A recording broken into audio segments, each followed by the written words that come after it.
Good evening and welcome to another edition of Sports Ultras here on 3FM 92.7 with me, Thierry Nyan. Thank you very much for joining us. As you know, every Sunday we converge and dissect everything sports. And so, in today's edition, we'll be looking at the Black Stars. Remember, a couple of days ago, they played against Central African Republic in Kumasi and won by 2-1. We'll look at what it means for the Black Stars and just what the performance also was to the rest of the Ultras. And also, in the week was a big one. George Afriyie was disqualified from the presidential election at the Ghana Football Association by the Ghana Football Association. The fallouts from that as well. And then some major international friendlies were also played.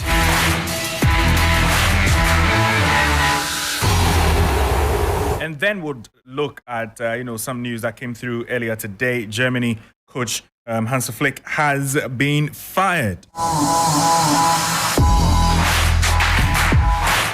The US Open Women's Final as well. A young star who is breaking lots of boundaries. So it's quite a lot here, and we'll make sure you get every part of it. Your favorite predictor session will also happen right here on the show. And so, like I said, it's packed. But before I introduce the Ultras, let me just, run you by this one from Betway. Tuesdays, Fridays, and Saturdays will never be the same with Betway. Get cash rewards, free bets, free spins, and more with deposits on Top Up Tuesday. Log in on Fridays for a chance to get free bets, free spins, and more. And every Saturday, get boosted odds across the most popular bet types on the weekend's big fixture. Only at betway.com.gh. Terms and conditions do apply. Regulated by the Gaming Commission of Ghana, not for those under 18. Betway, get way more. Aniela is yet to join us, but I'm here with Yao Fosulabi. Yao, good evening. Good evening, how are you doing? Great, I'm well. And then we have Oreku Ampofo. Oreku, hi, Thierry, I'm good. How Great. are you doing? I'm okay. We should all be okay. The Black Stars won. I'll start with you on that one. 2-1 CAR. Impressive? Not impressive, but I think that the positive thing is that we qualified, and it's always important that when you're Ghana and you're playing at home, you pick up a win, and I think that's what the team did. And Chris Hughton will be a relieved man because even though he needed a draw, his team was able to win, and it qualifies us to the next stage. But I think that the other things that he needs to sort out, the way we play, and the left back position, several other positions that needs also to be filled. I think that he should be looking at those places and be thinking of how to show up the numbers there, and also to make us competitive on the pitch in terms of possession, because we are not always going to be lucky when it comes to scoring goals. And so I think that the possession will be really important for us, and maybe also sometimes the over-reliance on Kudus should also come down a bit, because if we play better, then Kudus doesn't have to do as much as he does on the pitch, and himself and Jordan as well, because there were many times when Jordan had to carry the ball, get fouls, do so much on the pitch, which I think that if everybody is doing his job really, really well, he doesn't have to take up all of that burden. And so, a good win for Ghana. And what's important is that we've qualified. Hopefully, we get a favorable draw, and then we get a good group to be in at AFCON, and then we'll see how it goes. Oreku, were you impressed?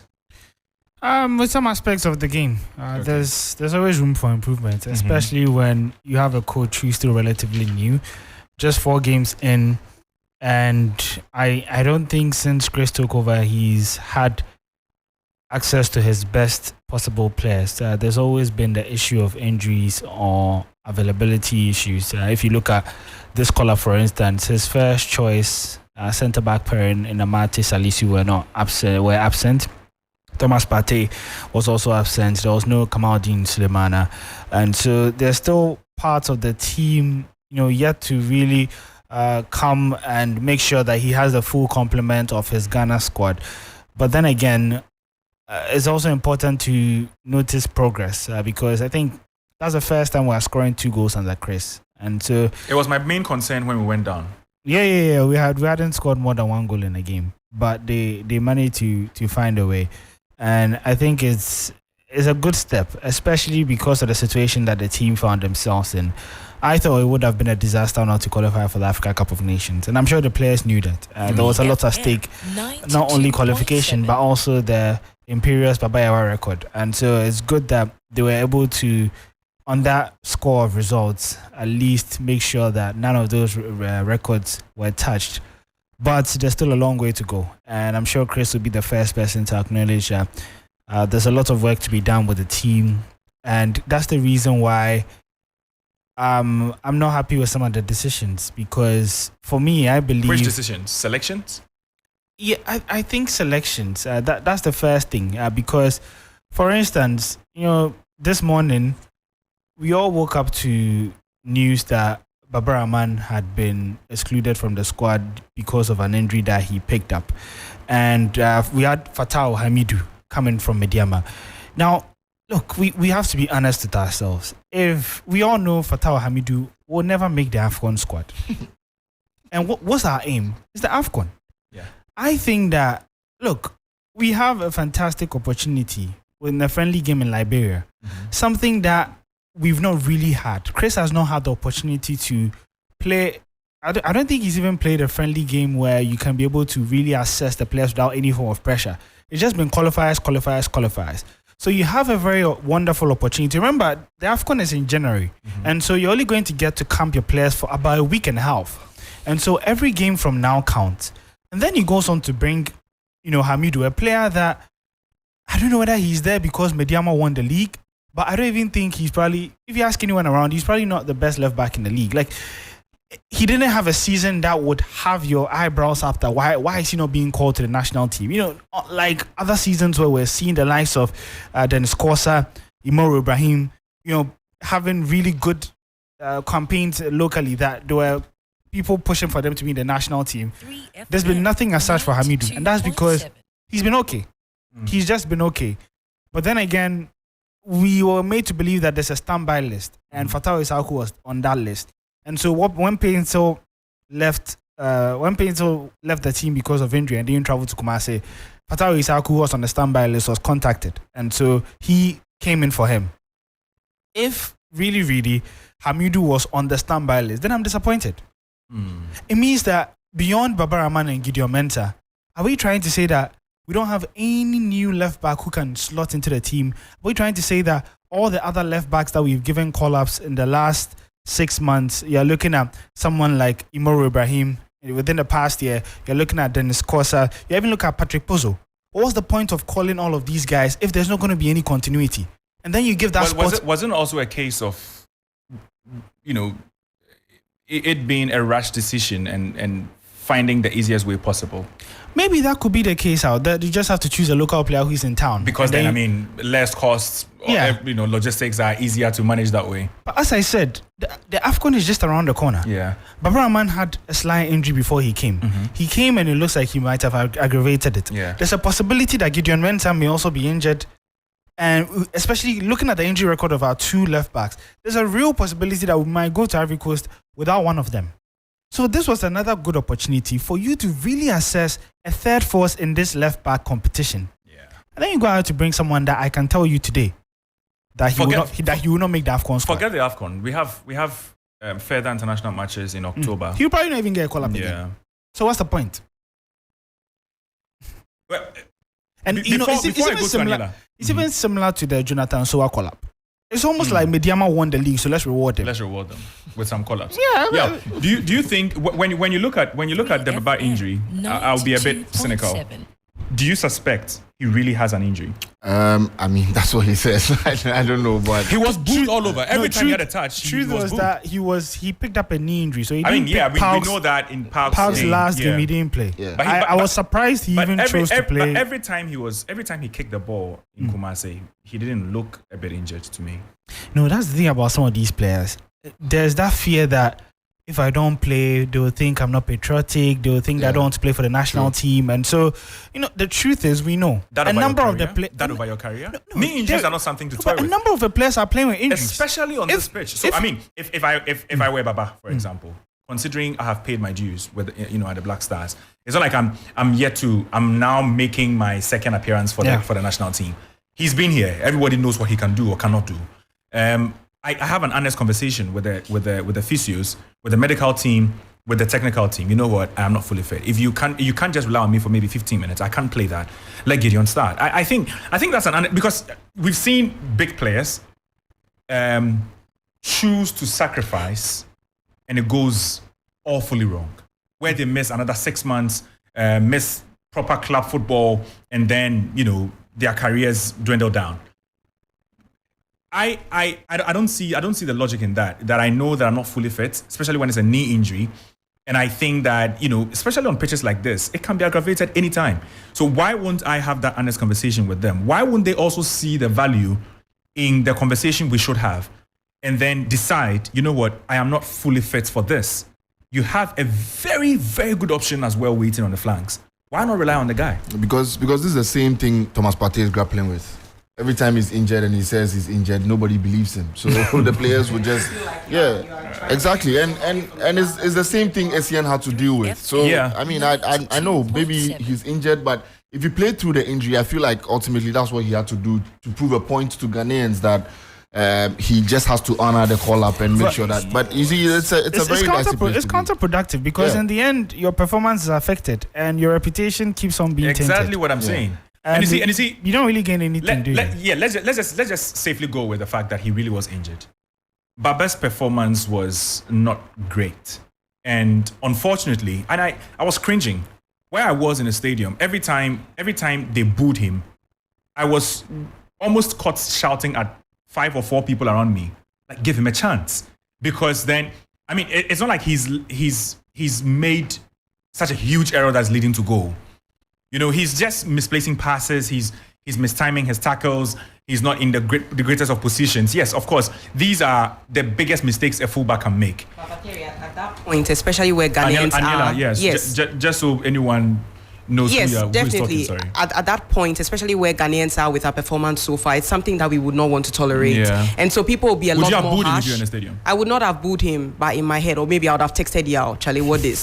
No, but you see, even the criticism for Baba, I don't know, because I don't even think that he was that bad on the day in the game against the Central African Republic. Because he wasn't that bad. If you are being very honest, he wasn't that bad. But looking at the conversation that surrounds him, he will definitely come under a lot of criticism. And this is the reason why he has been scapegoated. It is not Baba's fault that Kurt has represented him before and Kurt is at the FA. It's not his fault. If he makes a mistake on the pitch, why don't you criticize the mistake and then you go on to criticize the person in itself? And that for me is my problem. And then ultimately so his association with the GFA president is now going against him because people feel you still get called up because you are his boy. There are too many people who are making mistakes in the Black Stars team. Too many people who are not doing the right things, and nobody's booing them. Yeah. No, but no one is booing them. My fear is that, fine, Baba may be bad, or in your opinion, that's all right. But my fear now is, what precedent are we setting with this? I'm not defending Baba Rahman. I've never spoken to him before, but I'm just saying, in the national team. The purpose of a fan, the reason we all play is for Ghana. Look, this is not club football where there are rivals here within the country. Exactly. This is one Ghana. This is a unifier. This is supposed to be the highest level any Ghanaian can play. Yeah. So if someone is playing there and for some reason he's struggling, I feel your duty as a fan is to encourage more than to discourage. Yeah. The reason why you pay a ticket to go to the stadium is to make it uncomfortable for your opponent, not uncomfortable for your own team. And this is the dangerous part. Look, what really is the bar now? Because for someone like Iñaki Williams, at what point would they say, okay, it's been 10 games, you've been poor, so now we are booing you? Yeah. Is it going to happen to other players? Why boo your own anyway? Because that's the question that we should ask now. Is it going to happen to other players who perform at a very low level consistently? If the answer is yes, what really is the threshold that we are going to give to these players? But you see, Oriku, I mean, the thing also is that I am against the booing. I don't. It shouldn't happen in national team football. But also, I think that the FA needs to do a lot to get the fans to believe in the system of selecting players again. You understand? When you have an FA president say that he will definitely look into the list before it comes out and he will make additions or deductions, what are you trying to tell the fans? You understand? And so for every action, there's going to be a reaction. Yeah. I don't side with what the fans did, but I think that, like you mentioned last week, selection press conferences need to be done. The fans need to have representatives, which are the journalists, to ask questions, and then the questions need to be answered in a way that will put the fan at home at ease, and not cheeky answers and cheeky responses. You understand? So I think that over a period of time, things have just gone wrong. At our worst AFCON ever, when we came back, what did the FA president tell us? If there's any Messi or Ronaldo somewhere, go and bring him. If you say that to me as a fan and they are playing in Kumasi and you expect me to come to the stadium, I will come to the stadium, all right. But if a player is not playing well, you express your displeasure. And a player who is someone that, you know, from comments you've made, it feels like you have put him in the team, I am going to do that. You understand? It is not the best way to air their grievances, but the grievances have been so many and it has gone on for so long that the fans they've just been left in between a rock and a hard place. They don't know what to do to dish out what they want to say, because it's like nobody is listening. So now let's boo the players for them to listen. That's just what it is. Because you see, after the booing, everybody has come out to say, oh, it's wrong, don't do it, don't do that. But when the fans were on radio calling in and saying, oh, don't call this guy, oh, why are you people doing this? Nobody listened to the fans. So please, the FA needs to do something. It can't just be the fans. I don't see. The thing is that if this happened in Accra or it happened in Tamale, I mean, Tamale won't happen, but if it happened in Accra, I don't think that I would have bothered so much. The fact that it happened in Kumasi means that the people are tired. And that is the message we need to send across. It's not just about booing your players and doing the right thing and all of that. The fans are tired. It is something that is there. We need to tell the FA that they are tired. Because look, the next time we go to AFCON and we come back group stage or round of 16, there will be another international window in March. Do you expect these same people to come to the stadium and watch them again in March? Yeah. It has just people have gotten enough of what is happening, and I feel like that's what they are doing now. They just have to show it the way they know how to, and the way people would listen, and that's what they've done. And sorry to Baba Rahman that it had to happen to him, but I mean, it's unfortunate. The thing about it happening to Baba Rahman is that it's irreversible. You know, there's some form of reputational damage that happens in football that is stuck. No, look, I can tell you here with authority that no matter what Baba Rahman will do, he would never be appreciated in the Black Stars again. There's some level. Because once you are booed by your home fans, I don't think there's a way back. I don't believe that. No, it's like I don't believe that. It's very similar to the Harry Maguire Manchester United. There's nothing that Maguire can do. Why? Do you know why I agree with Riku here? Listen, it was very clear in the stands that the fans were having a go at Baba for nothing. Yep. Listen, every time he touched the ball, they were booing when he had not made a mistake. Simple passes and when he had not made a mistake. It seemed like we are having a go at you because we don't like your man. And we think you guys are doing something fishy. Yeah, so it's fair. They'll use him as a scapegoat. We can't deal with it where we are, and so we'll boo you. Yes, but I have a feeling he was taking off because he was always being booed every time he touched the ball. I don't suspect. I don't for one suspect it was because of the injury. I think that the technical team realized that, you know, he became the guy that everybody wanted to shatter. Yes, but to say that he would not be comfortable in the Black Stars anymore, I think that's just really extreme. Would you be comfortable? No, I wouldn't be comfortable, at least for the time being. But I think that if he should die down a bit, in a stadium that's considered the fortress of your team. Do you know the only thing that can save Baba Rahman? A goal in maybe the semi-final of an AFCON. The thing is that that's not going to happen, my brother. Exactly. That's never going to happen. It's perfect. That's never going to happen. No, it's perfect, but it is possible. But it is possible. It's not impossible. It's perfect, but it's not completely How many impossible. goals scoring left backs do you know? Look, shall I tell you why it's impossible? Look, even before the booing, Baba Rahman had played consistently for PAOK.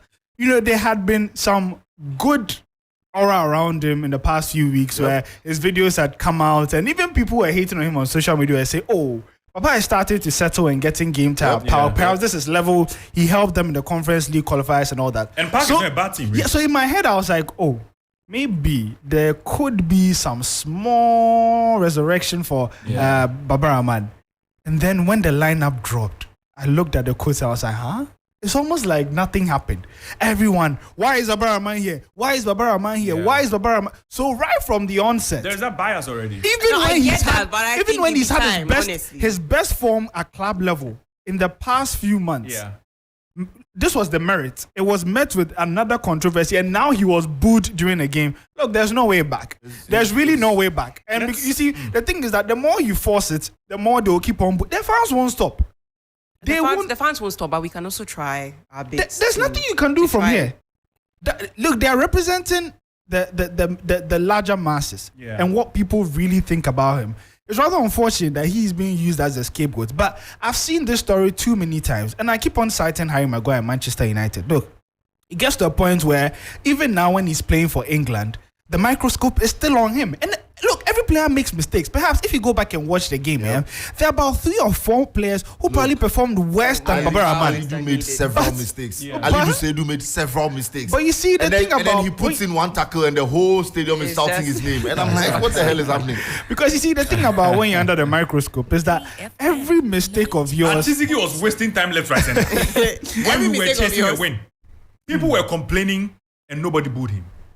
How many mistakes did Salis make in that midfield? Yep. Elisha Owusu was for large periods missing in the game. I think he was our worst player that day. Yeah. I mean, Elisha Owusu was lost in the game. I mean, in a game when nobody expected when nobody expected Edu to step up, he did, and no one was chanting his name. You know, the thing is that look, this Babar Ahmad thing, let me make you understand, Aniela.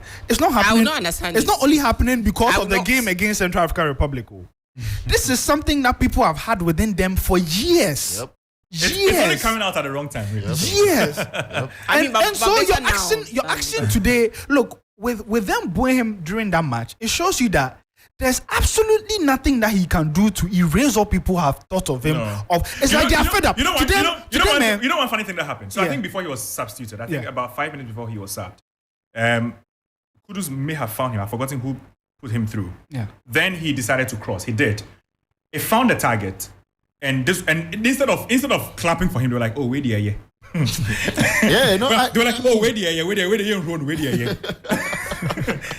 It is possible for him to do some good, but Thierry, yesterday morning on Warm Up Plus, and I was speaking to Ibrahim Sanidara, and he was just talking about how we seem to have a lot of problems at the back, but admittedly, because we have some injuries and some of our big names or names that would have otherwise had in there, we're not there. But he just echoed the message about us sympathizing with the players and being empathetic. Yeah, doesn't like to have too much mercy on the players because that's their job, and for how much they are being paid, they should be able to justify it. But I just think that as fans, we should just try as much as possible, like Oreko has been saying, to rally behind the players. It's in the worst of times, and situations can be way better, but at least we should just try. Honestly, Anela, listen. The thing about being sympathetic, I feel like we all need to understand certain things. You understand? Look, this is a Ghana that people are struggling to eat 3 meals in a day. Economically, it's not working. It'd be true. Yesterday, I only chop rice. You understand? And you're not part of it. And someone pays 50 cedis to come and sit at center line to watch you, and then you deliver a poor performance. And these poor performances have not just lasted 1 day or 2 days. It's gone on for so long. Yeah. At the end of the day, the people know how much you get as a player who plays for the Black Stars.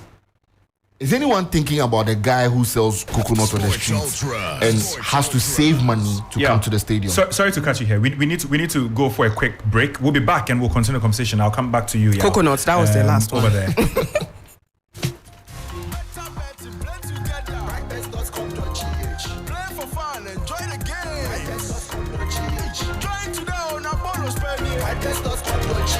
Come together, make we play. Games are hold on. Pay attention. And get time. Correct us. Quick cash out. Bonus. Correct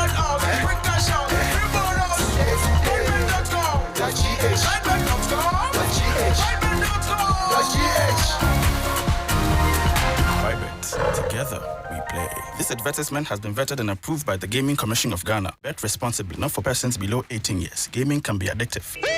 Tuesdays, Fridays, and Saturdays will never be the same with Betway. Get cash rewards, free bets, free spins, and more with deposits on Top Up Tuesdays. Log in on Fridays for a chance to get free bets, free spins, and more. And every Saturday, get 3FM 92.7 on the weekend's big fixture. Get way more at betway.com.gh. Regulated by the Gaming Commission of Ghana. No under 18. Terms and conditions apply. Betway. Get way more.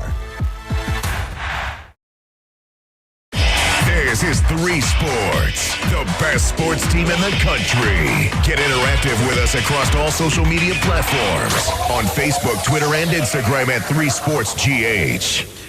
You are still listening to Sports Ultras right here on 3FM 92.7, and this program is brought to you by PrideBet and Betway.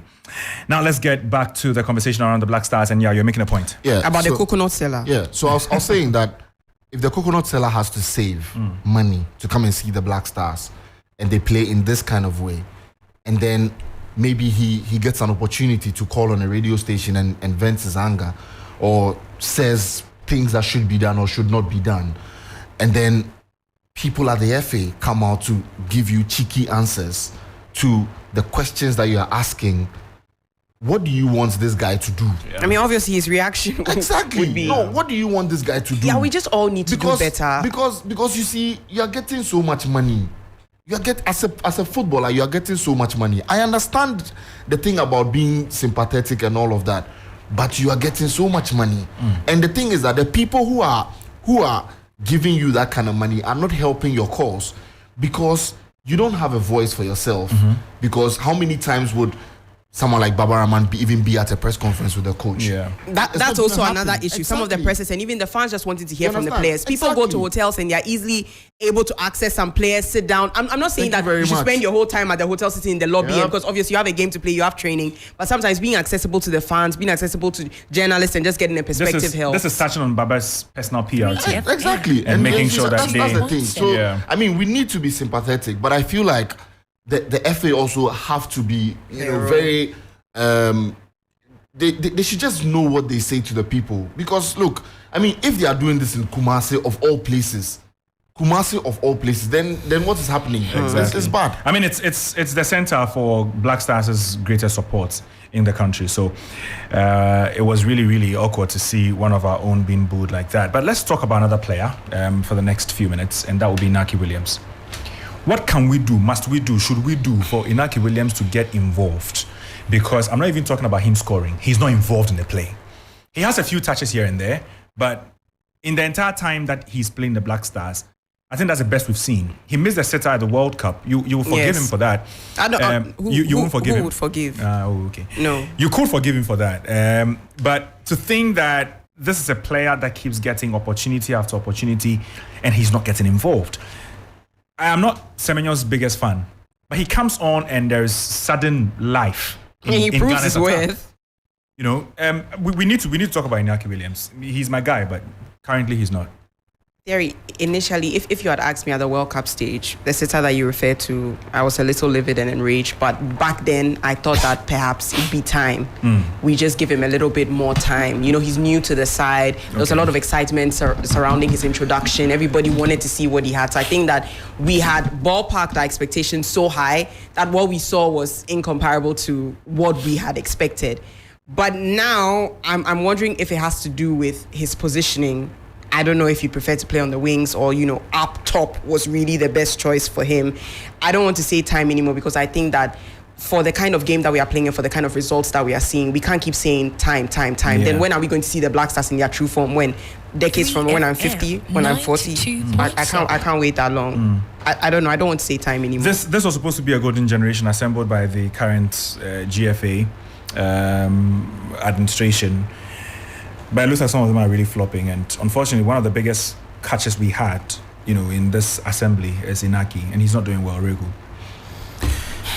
I'm a bit sympathetic towards Inaki Williams, because a striker. Terry, a striker please, are you seeing what Oreku is doing? I can't Are you believe- seeing what Oreku is doing? I don't see what Well, you are seeing, though. What are you seeing? Oreku, he will be selective. Sometimes he's sympathetic, sometimes he doesn't want to be sympathetic. But you have to be sympathetic to Iñaki. I mean, okay, let's see. No, Oreku in particular. If you were sympathetic or Terry was sympathetic, that's fine. But Oreku. Oreku is really harsh on almost everything we do here. Oreku, bring the stats right now. You go show. Oreku, No, Inaki.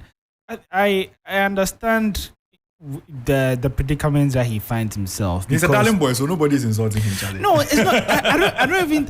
I'm trying to, as much as possible, to wrap my head around what's really happening. But if I was just to use the last game as my sample size, correct me if I'm wrong, but he never really had any opportunity, did he? There was never a cross that gave him a chance to attack or anything that gave him a sniff at goal. Yeah. It was always balls into wide areas that were overhit, or he had to drop deep and all that. And I think too many of those balls in the first half, actually. Yeah. So I we think should carry the ball from fast. the center and come and give it to him. No, but What's Oreku saying? no, but what's Oreku? Make I go the middle and carry the ball. Hey, Iñaki, they come, then drop it. What's he saying? As I said, a striker is only as good as his creative players. Yeah. Erling Haaland won't score 52 goals if he's not being set up. Yeah. Just point me to any high quality chance or any half chance that was created for Iñaki Williams in the last game. I'm waiting. Okay, so that's why initially I said it wasn't just about him scoring, but he was not involved in play. No, I think I didn't blame it on him totally, because I even tweeted during that first half that he was far removed from the attack. The attacking midfield were sitting inside Ghana's half, and he was the only man outside of Ghana's half in the opposition half. That was a very strange tactic, because you play long balls towards Iñaki. Yeah. He wins some of the some of the headers, some of them the defender wins it. But the second ball, there was really no one close. But he's to not him. your biggest guy, really. And I don't know whether it's a bit. Is it positioning? Is it misprofiling or what? Because I don't even think we're making use of his greatest strength, which is his pace. I have not seen us put him through goal. Nothing. And you see, I'll be worried, really worried, if we're giving him chances upon chances, sitters, and he's missing and he's losing confidence. But to me, I even think this is worse, because it's almost like there's an identity crisis where you feel lost as a striker. You're making runs, no one is finding you. And when you go back to Spain, everything is completely different. You should watch him and Nico whenever they play. They are consistently putting balls in the box, and Ghana just doesn't do enough of that. I don't know why. Ratimo Dukovic said some time ago, I think it was 2008 when Ghana hosted the AFCON, and a lot of people were condemning Asamoah Gyan for missing chances here and there. Yeah. He said a striker is as good as his positioning. A striker is as good as the chances he gets, not the chances he converts. That was in defense. Wait, the chances he gets? Yes, not what he converts. And he was trying to say that Asamoah Gyan was the guy positioning himself well to even get a chance. Sometimes the chances are created because of the positioning and the running of the striker. Facts. And so you need to acknowledge Asamoah Gyan's work in that regard. Maybe he's not converting the chances, but he's the reason you got a chance in the first place. In this case, it's a bit, on the counter side, because then Inaki is not even positioning himself, or the balls aren't getting to him in favorable positions. No, there's a big problem. There's just no attempt. Look, in that first half, Bukari never tried to find him. Anytime he got down the wing, either he wasted too much, or he will cut it back to Kudus. Okay, but widen your sample size a bit to the World Cup. You can't tell me that he wasn't getting balls in the World Cup. Like what? Wait, like what's apart from that Gideon Mensah cross that he mishit? Which other chance? And the one when he took the ball from the goalkeeper. That was he created his own chance. Exactly. So why can't he get involved more? No, I'm not looking at that. I'm looking at sustainable measures. And you see, we won that game, but then again, it's worrying. All of this Semenyo hype is because he pushed the defender and created a chance. That is not sustainable. The football we are playing, we are not doing well for our strikers. Look, so if Semenyo didn't go and win, if he didn't go and win that ball, we won't create a chance. Yeah. When was the last time the Black Stars created any chance around 0.6 XG and above? That's like someone has to tap in. Doesn't have to do any much work. I can sit here and wait 5 minutes. Every goal is either some mistake or some long range or some. Look, and it's not. And it didn't start with Chris Hughting. It started long ago. Even from Milos, Piasika, Kono. Issues have been there for years. And it's difficult because all of these strikers that we have, the moment they go out, they are good. The problem, because we have too many attacking options. We have too many wingers. We have too many strikers. When you look at the Black Star selection, the forwards are more than the midfielders. Yeah. The With thing no is, goals. It's worrying. I mean, it's the worrying. thing is that Iñaki doesn't score many anyway. Yeah, I mean, he's not. Yeah, so I mean, I really don't. So see are we not why- putting pressure on him? Yeah, Deploying him in number 9 position. Yeah, that's why I don't see why everybody is so, because it's not like Iñaki is a 30-goal striker and That he has comes come here. and then, yeah. Exactly, and he's failing. He's not failing. Will it be a problem if Iñaki is shifted to the wings and then someone else? You see, the thing is that he's never going to the wings because we have too many wingers in this, Yeah, in this too team. many wingers. So there's no way. And there was no anybody- Kamaldeen in this call-up anyway. Exactly. There's So no what way. should we there's- let him sit even out? There's no way anybody puts Iñaki on the wings. It's not going to happen. So the thing is, if he's going to play in that number 9 role, he has to create his own chances, Sports like Ultra. what Semenyo did. Yeah. He has to get involved a bit more, Yeah. which I think that he's not Sustainable involved. development goals over here says it's not sustainable. So No, but how many? because Can you expect your strikers to? How can you win an AFCON with your strikers doing? Let them feel comfort small and score some nice goals. That's what the African terrain is. why should we be comfortable? Me, I don't believe it. Aggressive a bit. Asamoah was See, fighting for balls. I just watched. And he got it and it was beautiful. So why should we be comfortable and I relax? just watched Nigeria. I just watched Nigeria. But the truth is, They were scoring nice goals. But the truth is, Asamoah was fighting for balls, but was running and latching onto long passes that were a bit more accurate. Yep. Kojo Asamoah and things. Iñaki Williams' situation. Elisha Usu, did you see that number of times he And tried to find Iñaki? listen, there were times when a ball was overhit, and I saw Iñaki running because Wayne Jania bidding at him. Clearly, he wasn't going to. But clearly, he was not going to reach that ball. And I'm wondering why overhit it. I mean, you're a professional. Leave this to the Monday Stars. You are a professional playing in Europe. You overhit as many passes as you did. The midfield we had, from Salis to Elisha to some of the centre backs that we had. I think it was only Jiku's passes, long range passes that were finding the wingers. Look, Everybody else's Negi passes played- were all he's- over the place. He's played more than 5 games. He's yet to have a one-on-one. Yeah. Do you know how wild that is? He runs after the ball and meets the goalkeeper instead. Is Oreku saying that we should ask the opposition to come and like, oh, let's have a one? No. At the end of the day, it's all down to your coach. If your striker is not, look, as I'm saying, Iñaki when he goes to Spain gets chances. Yeah. So why So is he it? can- that- so you think it's but he not doesn't Spain. score many. no, but this season he's scoring. He doesn't score many. It's That's not the- Spain. that's the thing. He's not that Okay. prolific. But And- at and least that's- last season he and got that's 10. That's why I disagree with your point about how many chances your midfielders create for you. If you're able to put them away or not makes you a good striker. Because look, last season we all saw Vegas. Yeah. We've seen Victor Anichebe, we've seen Josie Altidore. 3FM. We saw Kai Havertz. These are strikers who get the ball to their feet. Yeah. But they just can't Havertz. can't put the ball Yes. at the back of the net. And Yes. you see, it goes on consistently, and then fans get frustrated. Oh, this guy is not good. Yeah. But you see, that's why I agree with your point on Iñaki is that they are not finding him. But I also feel that Iñaki should also get involved in the play a bit more.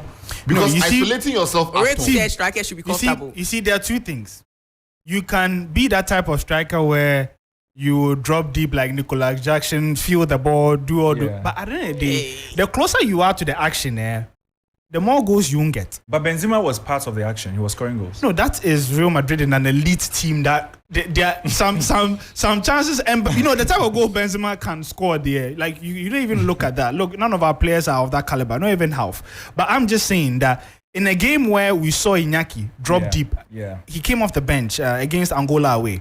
He came off the bench, had a very good cameo. I think around 15-20 minutes where. If you remember the goal that Bukhari scored, it was his back heel that gave the ball to Payne. So, yeah, that is cute. That is okay. Yeah. But you should be in the box scoring that Bukhari chance. Exactly. That's my point. You can come back and say, oh, I'm increasing my touches and but you won't be in the box at that time. So, I think it's a big dilemma. I think Iñaki is sitting on a time bomb though. Very soon the fans will be frustrated. At Especially some point, with the pressure If they that aren't Semenyo- already. and it'll be giving. I mean, I realized that the frustrations was there, but it was just maybe one more game, and he has that now. Maybe one more game until there's no game. The thing is that the coach has to be creative.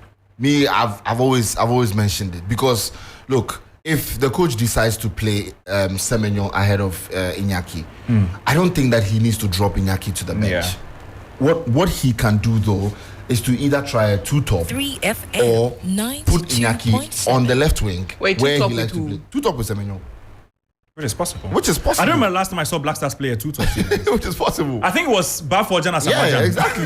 Which is possible. I don't remember last time I saw so that. just put the two of them together as a 2-top, or because these balls that you're talking about, the headers that someone has to fight for the second balls. Semenyo gets more headers than Iñaki. But two top does it not go against Kudus then? Yeah. No, because then it means Kudus will either be moved to the wings. That's why I'm or saying has that to play as a We have to be deeper willing eight. to make some adjustments because this is not working. That's what I'm saying. It's That not the working. coach has to be creative. Yeah. Because if Kudus is supposed to play maybe from the right hand side, which he's done a few times, and you're doing that in a game where, because I feel like every game should come with some form of a strategy. By all means. You understand?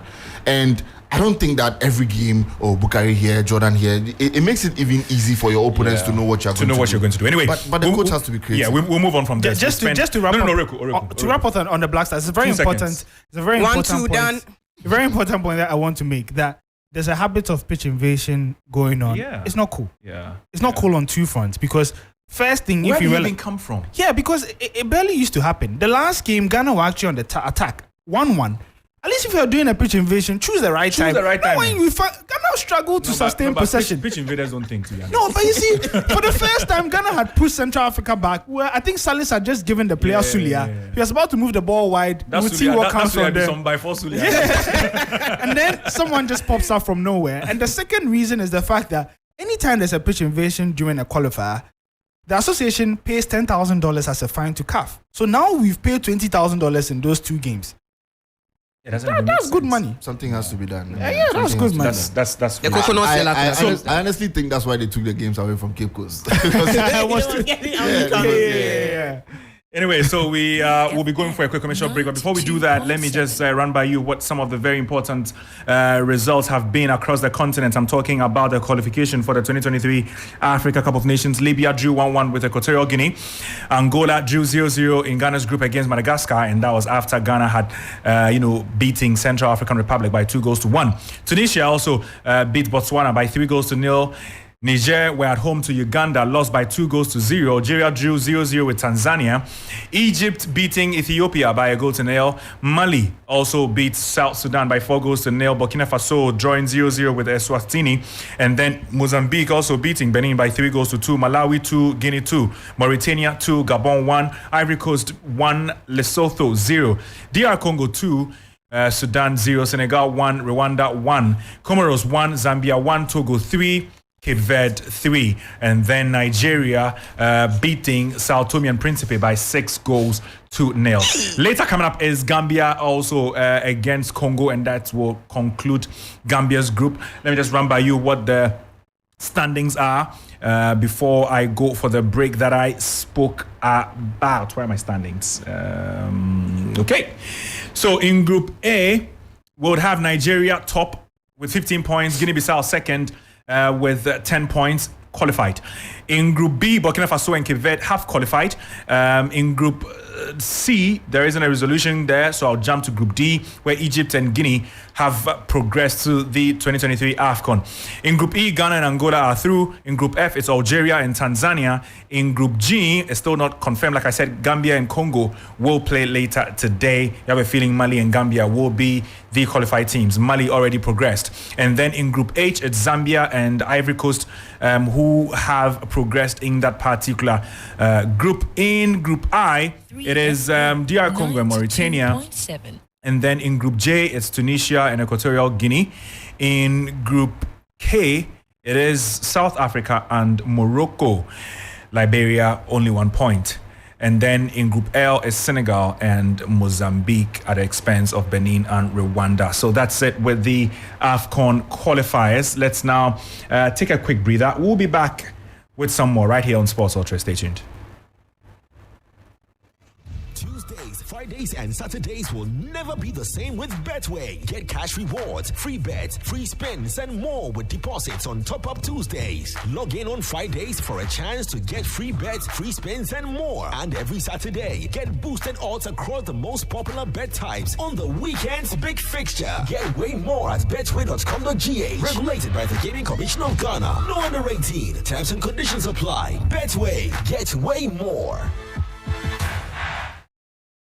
This is 3Sports, the best sports team in the country. Get interactive with us across all social media platforms on Facebook, Twitter, and Instagram at 3SportsGH. This is 3Sports.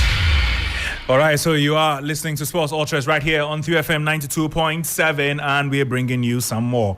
Let's still stay on home soil, and for the next 10 minutes, stay with George Free and his disqualification from the Ghana Football Association's presidential elections. Now, here is the statement that was released by the Ghana Football Association sometime Wednesday. So I read, it says, following the vetting process held on the 21st of August 2023, and after careful consideration, the Ghana Football Association Elections Committee regrets to inform you that your application to contest for the position of president for the GFA was unsuccessful. This was a result of the adverse findings against you, namely 1. Breach of Article 13 2J of the GFA Statutes 2019, and 2. Failure to provide a required number of Ghana Football Association members to support your candidature. Now, reasons for the decision: the names of the authorized officers proposing or supporting a candidate must be per Article 13 2J of the GFA Statutes 2019.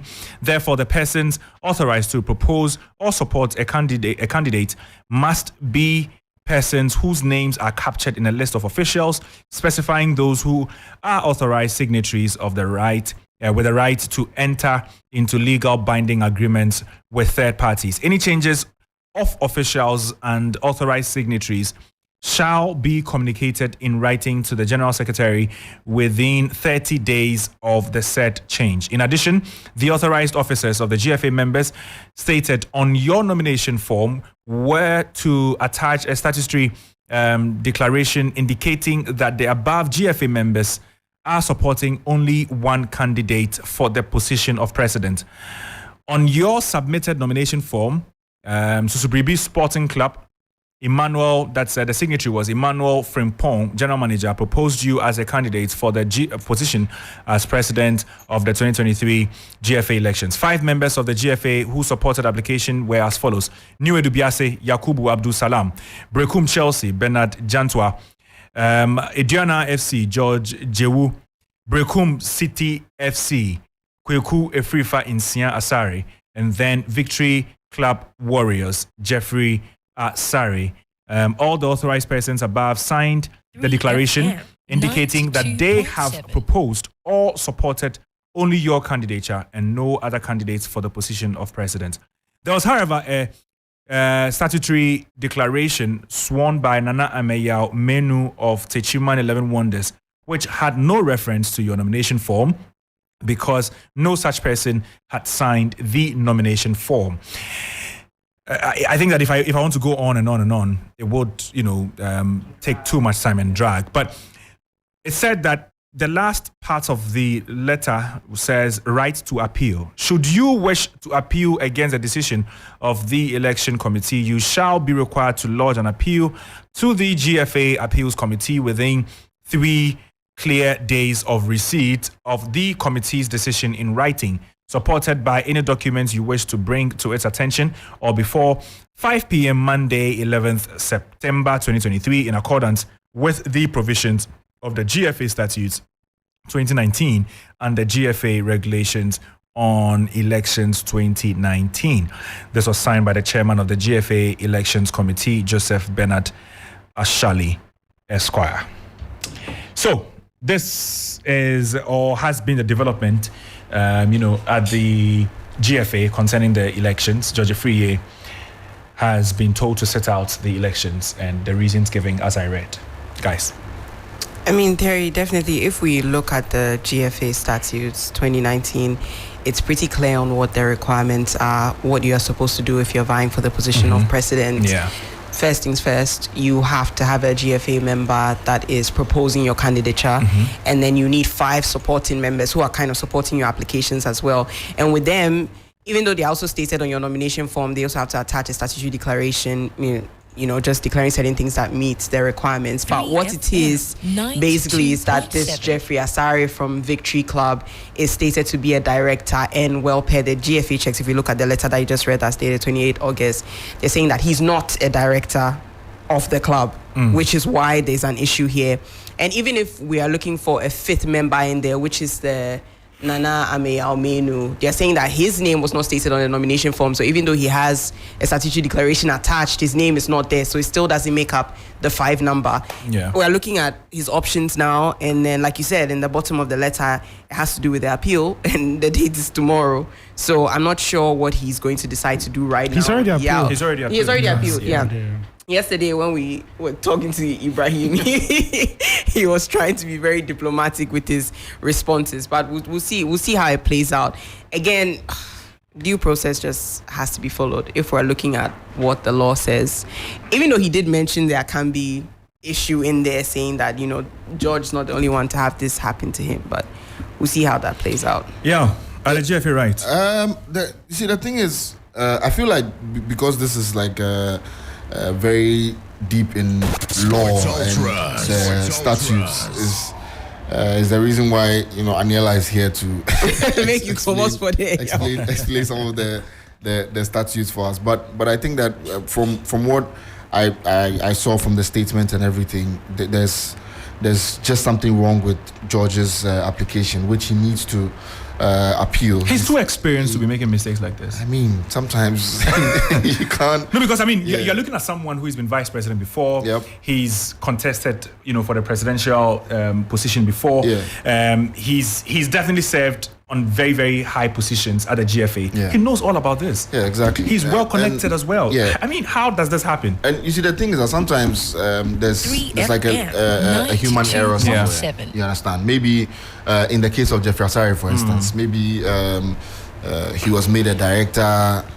and it wasn't, you know. Yeah, no, because those are the things. When there are certain changes, there are forms that you have to file at the office of the registrar of companies. So if they go there, if they're filing a search or they want a report from there and you are not stated as being there, it may not necessarily mean that for the time being you are not, but you have not had it reflected in your company profile, your records that Which you legally are. goes against you. Yeah, exactly. But in there too, they mention having spoken to another official of the club who confirms confirms that he's not a director. So right now, what are we saying? So that's where No, so what I suspect happened, or what I heard happened, was that they called the owner of the club, and then I think he was not in town when the documents were being signed. And so usually when he's not around, Jeffrey Asari takes charge of paperwork and all these things. Okay. But the thing is that he's not known, as you said, every football club is a registered company. Yep. But on paper, he's not known as the director, or at least even the signatory. So officially he's not, but unofficially he is more or less like the paperwork guy who handles all of these things. Yeah. And so when the president wasn't around and not in town, he signed the document. And when I think the president noticed that he had done Yawa after he had been called, and he asked that on paper is Jeffrey the director, and he says no. So it is after that they tried to start the process of making Jeffrey a signatory of the company. Yep. But at that time, I think it was too late. And it just plays straight into the hand of all of this talk going on that the vet, talks about George Afriyie being suspended or being disqualified by the vetting committee started not now. Yeah. Weeks ago. Yeah. So it's almost like he played right into their hands, where, you know, what suspicions going around you've just given them material to I heard the GFA president, Keto Kreku, before the vetting, say at the Lisa Hotel on camera, that there's a process besides just being asked questions during the vetting, and it would include, you know, a background check about whether you pay your taxes or not and all that. I mean, it was right that he said the things he said. No, it was right to hear the things I heard, but it wasn't right to hear them from another candidate. In that capacity, you were not speaking as a GFA president. You were speaking as a candidate. How are you the one preaching to us what the qualifications will be? And it seems the rigorousness of the process was to oust certain people. No, but you see, to target certain people. But the thing is that he's a candidate. He's also the president. Yeah, but you see, my so he was speaking as a president. my worry is two things. Yeah, it clearly shows that George Afriyie was struggling to get numbers in terms of people to swear in. You know, the statutory signatories or more or less like the nomination filing, he was struggling to get people to sort of vouch for him. Yeah. Because if you are, but because Nana Ameya's name was in the statutory declaration, if he had done his checks properly, he would have just named him as one of the last supporting members. No, but the thing is that he's competing against Keto Kreku, who started this campaigning for nomination back in April. And that's the advantage that comes to being the president. When he said he wasn't aware that there was going to be an election. And you see, one thing that also makes me suspicious is that if Kurt has been talking to people since April, and has an idea of the people on his side, then why is he so quote unquote scared of an election? Because it's almost like they don't from the onset. It's almost look like they don't want an election to happen. Exactly. There's been that talk of 2024, a postponement, Yeah. and all of these hints is a bit shaky. Because if you look at, I think Article 54 in the 2019 GFA statutes for the elections, it said that the elections committee members for the vetting is supposed to be 5. Okay. But when you got to Georgia Free's 10, what we are hearing is that there was an extra woman who came to add. So it's 6. So in Georgia Free's appeal, he actually adds that went against the statutes because, someone added to the number. It's supposed to be 5. But for his 10, it was 6. No one knows who that woman is. No one knows where she came from, but she sat in there. I haven't seen the appeal. I have to go and look for it and check it out. Yeah, you had but what's even more curious for me is in the last election, Aduana Stars were actually on Kurt's side. So it was strange to see George boldly go for them, considering Abekome, who at the time was the CEO of Aduana Stars and was a big ally of Kurt Okreku. Yes, he's no longer there, but I mean, he still has people in there. And if there's going to be any influence, he has such a huge influence considering he worked for that club for so many years. It's a lot of rough tactics at this point, but look, if I was Keto Kreku, I would allow George to come and let me beat him. Yeah, fair and square. Beat him fair and square. That's the look, thing. because you're already in a position where... No, but we have to be very careful about setting, precedents, because if you say that let him just come and due process is not really followed, then what are you trying to say? Subsequently, you see, there's due process and there's due process. What does that mean? So arrest this man now. Arrest this man. So due process 1 is what? Due process 1 is that if illegality is already trying to perpetrate. Defend what you just said. Look, if number 1 is if it was Kate who did the same thing George did, do you think the outcome? Do you think somebody arrest this man? Somebody should arrest this man. Okay, but to be honest, should arrest this man. On a more serious note, I think this could have been settled in a more amicable manner. Honestly. No, but when it comes to the law, the law is the law. So if he really flouted the law, there's no one says that we should go and eat kenke at the back and shake hands and say, let's forget about it. I just think he's just a phone call away that, look, it's almost like, Charlie, the Jeffrey Asari guy that you claim is actually not that on paper. Can you defend it? So they should have helped him. Yeah, like, is there a mistake? Could you have someone else? Can you? But you do know this politics. No, but you see the you've given them a chance. I understand. But you see, these are the things that people criticize the FA for anyway. Yeah. Like these things. And so Areku wants more Kululu. He wants more Kululu. So you know now word on the street is Nyantechi's boy Kurt is playing Nyantechi's cards, going unopposed, making sure people are not contesting. So maybe in a way I agree with Oreku that arrest the host, arrest him immediately. Yeah, so that has been Georgia Free's disqualification. But of course, there'll be a lot of fallouts and happenings in the course of the week. So you can trust us to bring you, detailed analysis of this next week. But of course, right here on 3FM, we have several bulletins and we're bringing you all the breaking news as and when it happens throughout the week, every single day in different times of the day as well. We move on from there.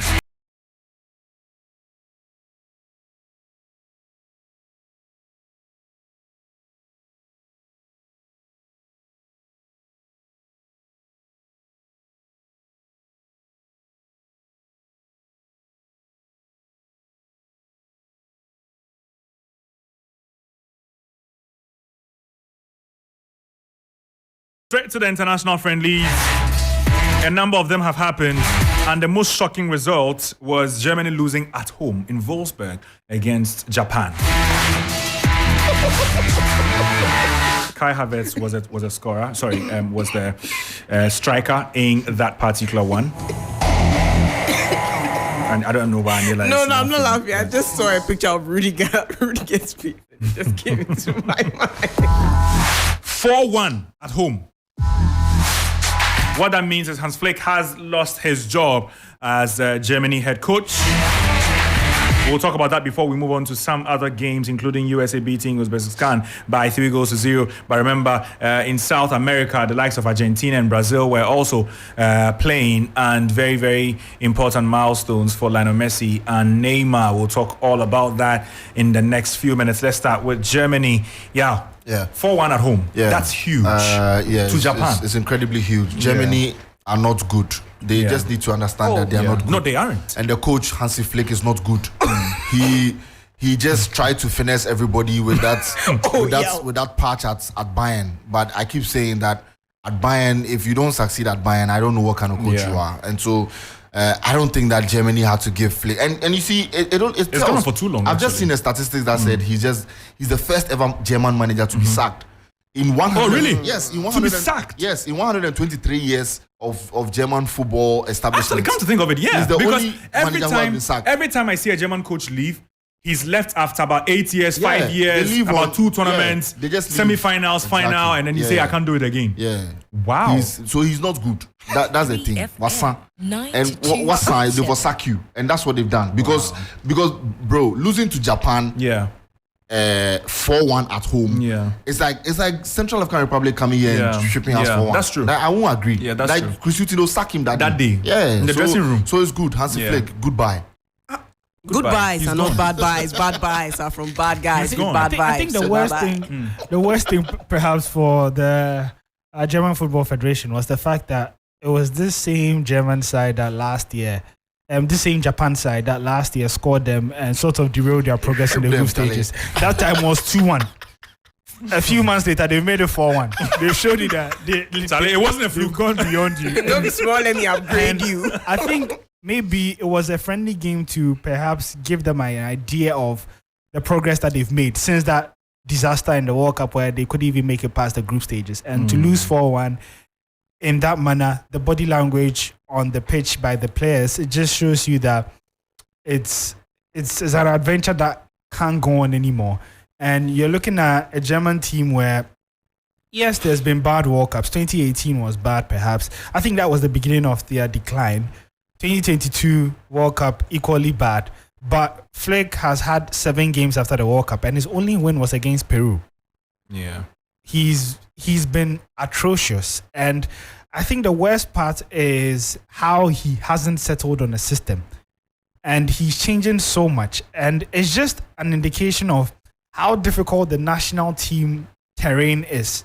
Because for someone like Flick, what I remember from his Bayern days where he won a 6-2 in his debut season was that they were a high-pressing side, high intensity. You could barely get out of your own half. And that comes with a lot of conditioning and strength and stamina training. Now, how many times do you even see these national team players? You look around all the world and no one plays that type of heavy metal football at national team level. Maybe the closest I remember was Spain. And even that, it wasn't more of high intensity. It was just denying you access to the ball. So essentially, they're pushing you back into your own half.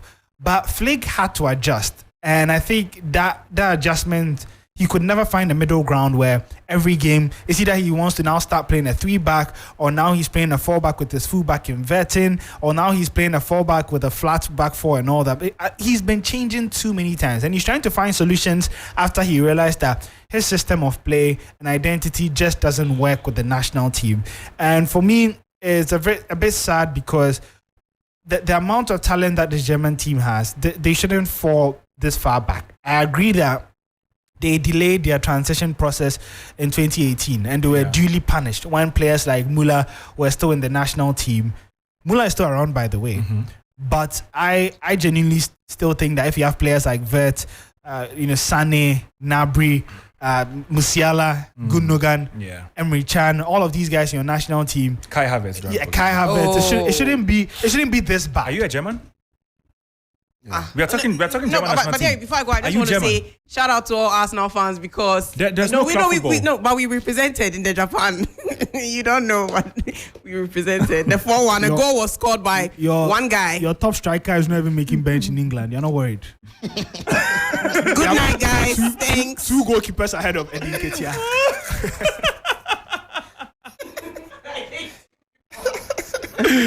But yeah, Germany very struggling.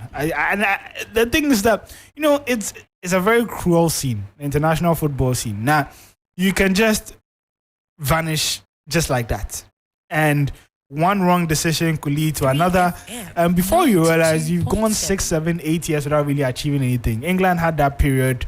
Even France had that period. Italy are having that period where you think, oh, it's just one bad tournament, and then it happens again. But then you're like, eh? But a few questions though. Yeah. Havertz under every manager since he left Germany, the Bundesliga, to Chelsea. Yeah. So he's played under Tuchel, he's played under Lampard, under Potter. Under Arteta, under Flick. Yeah. And it's safe to say he's underperformed under all 5 managers. You see,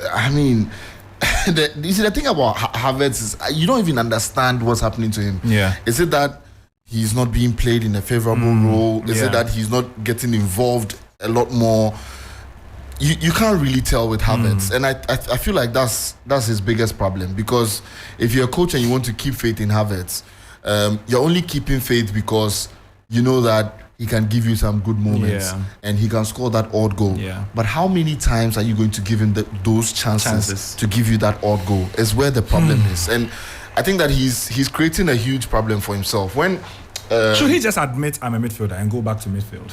But you see, the thing is, even in midfield, how good is he in midfield? Yeah. Because he has seen him in Arsenal. Because he's as a not getting midfielder. into those challenges. He's just there. He's not putting himself into those positions where he can create chances for an attacker to score. So that's also another problem. So what really is Havertz? Best position, or is his best attributes as a player? Where do you put him? If there have been 5 managers who are still in a limbo of where to put you and how to play you, then there's really a big problem. And of an identity. Yeah, exactly. And I feel like, at his age, it's not something you can really sort out. Yeah. So I don't know how it's going to work out for him, really. But I don't think Havertz is far from the victim for Germany. I think if for anything, he was perhaps one of the few players who showed up for Flick. Yeah, exactly. In the World Cup, their only win, he got 2 goals against Costa Rica, if I remember. And then when they met Ukraine in the friendly, he came off the bench to score to get the draw for them. Yeah. The Peru, their only win in the last 7 games, he assisted there. So he's had some few goals here and there for under Hansi Flick. But I think for Havertz, brilliant player, confidence problem. And the thing about confidence is that it can really make or break you in this industry. And that's been his biggest worry. My last question on Germany. We've come to know stars like Mario Götze, Schweinsteiger, Ballack, Philipp Lahm, when Neuer was very active. I mean, is it that Germany are now struggling in transition, from all those big names to these new boys that are relatively unknown? Besides a few of them, maybe you can name about 5 of them in this setup, like Kimmich, Gundogan, and a few of the guys who you can say would start in a lot of teams all over the world. Is it that Germany are no longer the team they used to be? Or was it just a problem, with the coach? I think, they are in the team that they used to be, but they're still a good enough team to have progressed, or should have progressed, from that World Cup group with Spain, Japan, and Costa Rica. The quality that they have up front, Musiala is probably one of the next best talents to emerge from Europe and would probably be somewhere in the Ballon d'Or conversations in future if all things go to plan. They do have Sané, who's a well-established winger, Gnabry, who's been around for a while, Wirtz, who's also been a very highly rated young player in Germany, where he's very creative and has been linked with Manchester City. Pep Guardiola admires him. And so, if anything, I think they do have enough quality. They do have the experience of Kimmich, Rudiger, even Nicolas Sule is still around. Schlottenberg, who's also a very highly rated left back, is there, or centre back. Gosens is also there. At the goalkeeping department, they have the experience of Neuer and then the form of Ter Stegen. So there's been a slight drop, but it's still enough quality to be able to maneuver your way around friendlies such as these, qualification to tournament, and going deep in tournaments. Because the thing is, the teams who are even going deep, look, I think overall there's been a drop-off in the quality of the football talents in different countries, especially in Europe. Apart from France and maybe England, every team, Belgium, they've seen their best days. You're looking at someone like Italy. They've seen their best days. Germany, they've seen their best days. The only two teams, as I said, I rate highly right now are England and France. Okay. So if those are the only two top teams for me in Europe at the moment, then Germany should know that the challenge is not really that high. It's not like a period where everyone is on form. And so with the players and the caliber of talents that they still have, I think it's a good opportunity for them, because if you look at the attacking players that I mentioned, like Musiala, Wirtz, Havertz, Sané, Gnabry, all of these guys are still at least 26 and younger. And so they're almost like the next generation, where I think if they are able to get their decisions right, they still have enough time to get the best out of these guys, because it's important for them. But also one thing to note is that there's always been a huge link between the success of Bayern Munich and the national team. Whenever Bayern are high-flying in Europe and domestically, you see almost like the residue of that fall to the German national team. Bayern have struggled. They won the Bundesliga last season, but it wasn't the Bayern way. Yeah. They didn't dominate games. Usually they wrap it up a bit earlier. We didn't see that. In the Champions League, they were poor, couldn't even get to the semi-finals, knocked out by Manchester City. And so Bayern themselves have been trying to find their feet. And so that could perhaps be an after effect that we're seeing with the national team, where because they are the main producers of talent for the national team, if majority of the players in Bayern play well, have a good season, get their confidence up, it's easier for them to translate that to the national team. So perhaps they have to be hoping that Thomas Tuchel will have a much better season this time round, so that they can enjoy a bit of that too in the national team. Okay, let's move away from Germany and do some others. Let's discuss Brazil. Okay. Let me finish with Europe before we move on to South America, because Spain also dispatched Georgia with ease, and Yamal, has become the youngest scorer for Spain. Yeah, what a talent! Incredible talents. Yeah. But you see, that's the thing about young talents for me. I think that they need to be protected, and if they are this good at this age, let us make sure that we are helping them to harness their abilities and their potential, not put a lot of task on them at this stage, because we've seen what has happened to Ansu Fati, and now he's at Brighton trying to revive his career. We saw what it did to Adnan Januzaj, and players like Billy Gilmore and Josh McEachran. So many of them. I just hope that this guy is being protected, and we want to see more of him. I mean, he's a really good player. He's actually one of the only wingers in modern football who can actually take on a man. Yeah. And it's really nice to see, because these days... And he has goals in him these days, they just turn and pass. But this guy moves with the ball, beats his men, and it's really nice to see. Hopefully he gets a great career out of himself, but Spain need to manage him properly. And Barcelona also need to manage him properly, especially Xavi. Xavi has to manage this boy really, really well, because he's good. He doesn't have to get to a point where he'll be struggling or with injuries, and also with the pressure and the weight of having to represent Barcelona and Spain every time. And so something needs to be done about it. Yeah. But I think he's a really good talent. 7-1 also. I mean, I didn't see Georgia doing anything really. It's just that because Georgia's main man is not scoring, he's not assisting, he's not doing so well in the last few months. And so 7-1 was quite on the high side for me, but I expected Spain to win though. Anyway. Yeah, and Alvaro Morata getting in on the goals, as well as Olmo, who is also doing really, really well lately over there. But we'll move on from Spain. Let's now look at some others. Belgium still struggling, even though they still got the much needed points that they were expecting in their game. But let's move on straight to South America, where Lionel Messi now has 104 goals. The leading scorer, obviously, has been a leading scorer in South American football for a while. And in all time, obviously, considered the greatest of all time. Brilliant player, scored against Ecuador via the free kick. And he's now the last player to score a free kick for Barcelona, for PSG, for Inter Miami, and for Argentina. For Lionel Messi, it gets to a point where you really run out of words. Scoring that free kick, equaling David Beckham's record, and I think for me, I watched that game and it just once again highlighted how difficult South American qualifiers are for defending champions.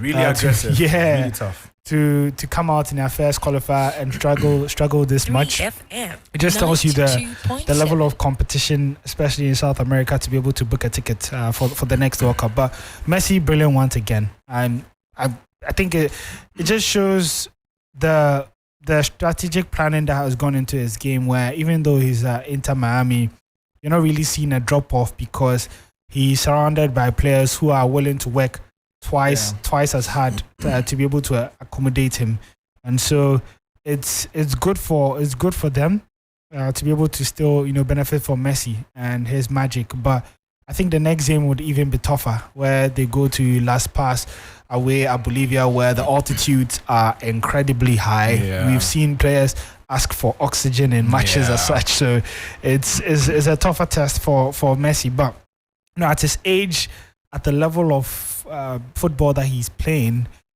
I don't think it's advisable for him to be playing every 3 days, 4 days. So maybe there might be that temptation to rest him, especially in the high altitudes, because for the qualifier, you just have to finish in the top 4, top 5. They don't have to win every game. Brazil have always topped the qualifiers, but look at what Argentina went on to do in the previous World Cup. So, I think eventually Argentina would go. We were hearing that Di Maria might retire from the national team after the next Copa America. Messi, we're not too sure whether he'll be at the World Cup. So the team we're seeing now, we could see a lot of changes by the time the World Cup comes around in 2026. Obviously, and while Argentina were doing this, Neymar was missing a penalty, yet preparing himself to score 2, and in the process also sets records in that particular country, because he is now topped Pele and become Brazil's all-time men's leader in goals with his 79 goals that he has gotten in 125 international appearances. He said after the game, and I quote, "I never imagined reaching this record. I want to say that I'm not a better player than Pele. I always wanted to make my own story, write my name in the history of Brazilian football and the national team, the Brazilian national team, and today I did that." And those were his words, over there after Brazil beat Bolivia by 5-1. He missed a penalty early on, got himself yellow carded, with an elbow, and a foul resulting from an elbow, and then Rodrigo got himself a goal. Rafinha got himself a goal. Rodrigo got a second goal. Neymar getting 2 goals, towards the end. But of course, it wouldn't matter how he got it, at what time he got it, whether the game had become easier at the point. The fact is, now everyone is talking about Neymar reaching 79 goals. Yeah, 79 goals, most assists, most wins for Brazil. And I think he's done enough for history to remember him individually. Yeah. That's the key thing. And history will remember Neymar, but I just think that there would always be a question mark because if you do measure his individual success to the national team with the collective in that period, there looks to be a bit of a mismatch, and it's not reflective of the success that he's had. And it's almost like Asamoah Gyan's case, where he scored 51 goals for the national team. No one will probably ever break that, but they always ask you, what did he win with the national team? He led you to the quarterfinal. Yeah, it doesn't matter, because I don't know, people always want to see. And even Asamoah Gyan is understandable, because he came to a country that hadn't seen. And that was what I was going to say. For Asamoah Gyan, is understandable. Maybe for Neymar, it's not. It's not. The materials he's had to work with. Ghana had won 4 AFCONs. and we went to like 2 finals in this period and all. It could have been better. 92.7. He would have been more complete, and there would have been no debate or whatsoever about As who the our greatest of greatest all player is if he had If he won won at the least AFCON. one Yeah, AFCON. that's true. But yeah, that's not even the debate for today. I think with what Brazil have seen, the success that they've seen, for them to put their hopes in Neymar in 2010, 2011, in a teenager, to be able to say that this guy will be the next Pele, for him to become that Pele individually and not give them the same joy that Pele gave them, I think that is criminal. Yeah, and Neymar has had his chances, including the World Cup at home. Yeah, he has. And the thing about Neymar is it's sad because even with all of these injuries and issues, he still managed to score all of these goals. Imagine that 2014 injury never happened. Yeah. Imagine he never got injured at Paris Saint-Germain. It could have been a different story. And I think his career will always be imagine. Yeah. And He divides opinion. I think a lot of the damning parts of his career were the PSG injuries. yeah. Because if Neymar was in that game against Man United never win that game. The game Rashford scored the late penalty. Yeah. If Neymar was in that game, United won't win that game. And there was even and PSG would progress to do bigger things in the Champions and there was a ripple effect because he Yeah. went to that 2018 World Cup and he had just returned from injury. Exactly. And he went into that the Belgium game where he wasn't fully fit and you could still see his impact. Even in the just ended World Cup, he got hurt in the group stage again, came back, wasn't too fully fit. Once again, he delivered to score the goal against Croatia, and then unfortunately they went out. So it's rather unfortunate for him.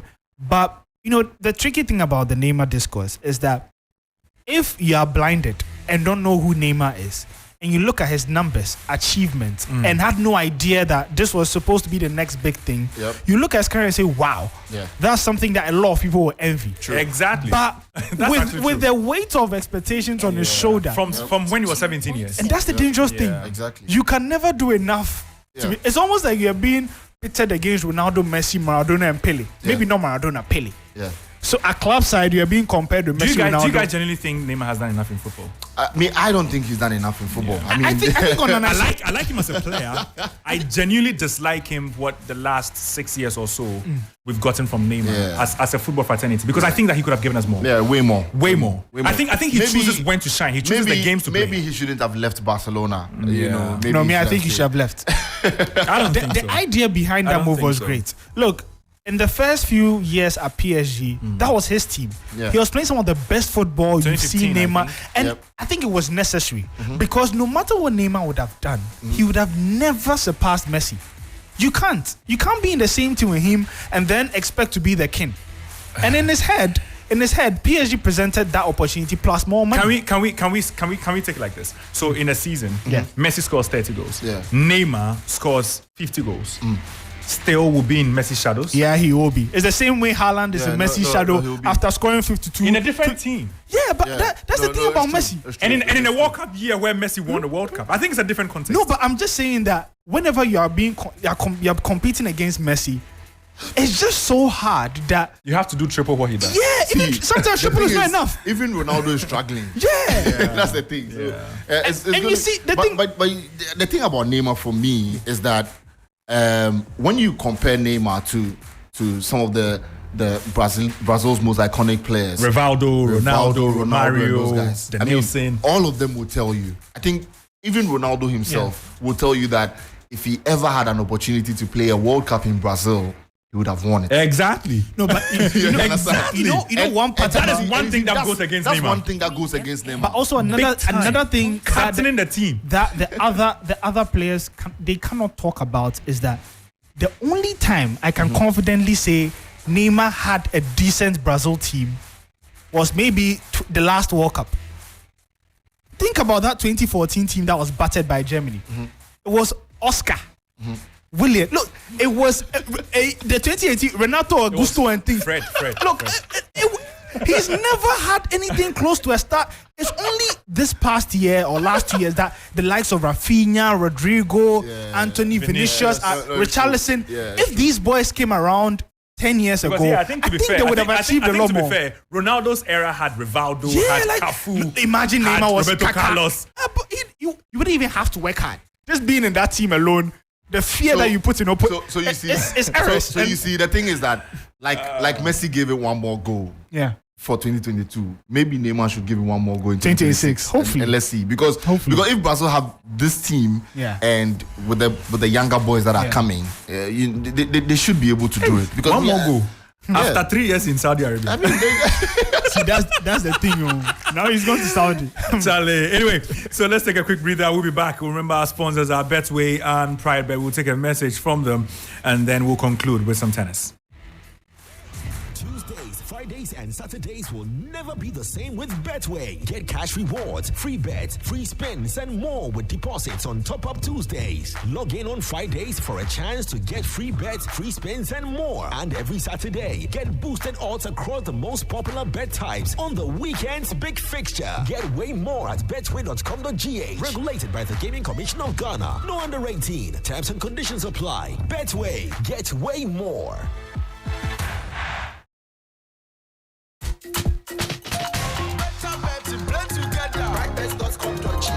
Play for fun, enjoy the game. Join today on Apollo Stadium. Come together, make we play. Games are hot. Pay attention. And get a correct us, quick cash out, free bonus. Correct us, quick cash out, free bonus.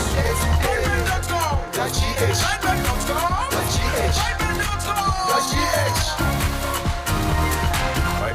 Together we play. This advertisement has been vetted and approved by the Gaming Commission of Ghana. Bet responsibly, not for persons below 18 years. Gaming can be addictive. This is 3 Sports. You are still listening to Sports Ultras here on 3FM 92.7, and we'll go straight to a 19-year-old who gave us some magic this weekend in USA. I'm talking about the chap that reached the finals of the 2022 French Open, and this time has, won the Grand Slam. I'm talking about the US Open title. Coco Gauff, she signaled a potentially new era for American tennis by holding her nerve to stage a brilliant comeback and claim the US Open title. At the Arthur Ashe Stadium, she rose to acclaim, they acclaimed a new hero as she ultimately dissected the game of Aryna Sabalenka to emerge 2-6, 6-3, 6-2 winner after a sometimes chaotic but always compelling finale. Yeah. Your take on that?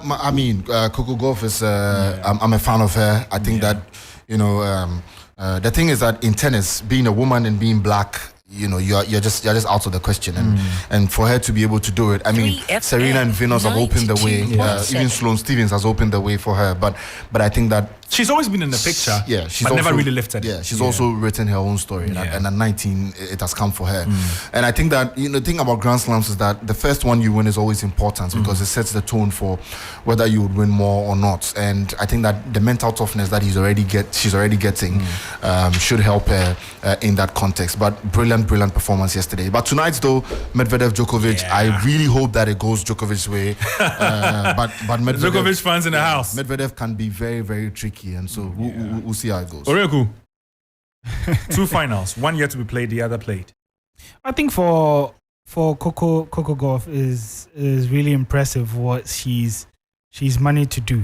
And it's almost like you looking at it in the span of time that she's managed to achieve that. And the funny thing is that she always gives credit to Serena and Venus Williams, as Yao rightly mentioned. But the thing about winning a Grand Slam is that it gives you some level of spotlight that has proved to do more damage than good. Okay. What comes to mind is Emma Raducanu. Yep. She won the Wimbledon, got like a £1 million deal, something of a sort. And they asked her what she was going to buy. She said she's going to buy AirPods or something like that. Yeah. And since then, I don't even think she's gone past the third round of any Grand Slam. She's had injuries, and she's basically no longer a top dog in the sport. Yeah. She's enjoying the hype. Yes. That's it. Yes. But you see, the thing about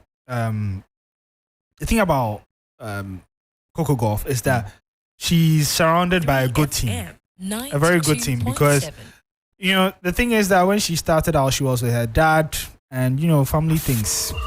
But in the past, I think 42 days since she actually got knocked out of the Wimbledon first round, she's got Andy Murray's former coach, and he mentioned that he's going to make sure that Coco wins an Open soon. Where did he take Andy anyway? Oh, that coach. Andy was a great player in a bad era. It's almost like the Neymar thing. I think if Murray came earlier or way later, he would have won a lot more. But he just came at a time where the sport was very, very hot. between 2 or 3 people. Yeah, that's the thing. But yeah, I mean, she's got a very good team, surrounding her, and ever since she's brought on this new team, it's been just a few months. But from being knocked out at the first round of Wimbledon, she's now won ATP Masters 500, ATP Masters 1000, and then an Open against the new number 1 Aina Sabalenka.